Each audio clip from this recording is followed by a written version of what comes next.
महाभारत के अनुशासन पर्व में अगस्त्य के ज्ञान की प्रशंसा।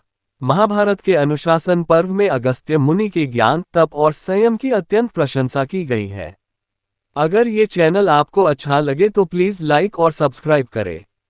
इस पर्व में भीष्म पितामह युधिष्ठिर को धर्म, नीति और जीवन के गूढ़ रहस्यों का उपदेश देते हुए अनेक महर्षियों के उदाहरण देते हैं, जिनमें अगस्त्य मुनि का स्थान अत्यंत उच्च बताया गया है।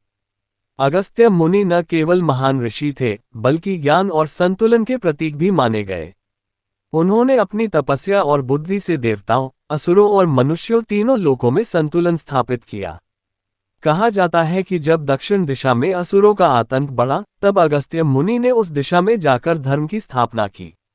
उनके ज्ञान ने अंधकार को मिटाया और संसार में सत्य और मर्यादा का दीप जलाया।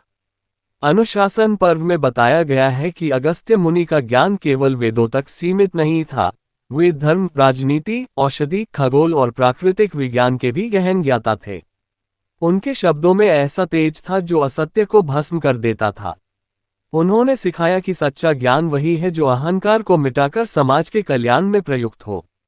वीडियो अच्छी लगे तो प्लीज लाइक और कमेंट करें।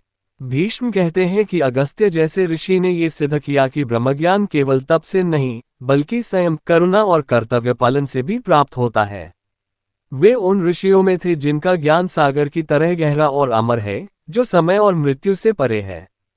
इस प्रकार अनुशासन पर्व में अगस्त्य मुनि को उस ज्ञान सूर्य के रूप में सम्मानित किया गया है, जिसकी किरणें तीनों लोकों में धर्म और संतुलन का प्रकाश फैलाती हैं। जड़ी बूटी। अगर ये चैनल आपको अच्छा लगे तो प्लीज लाइक और सब्सक्राइब करें।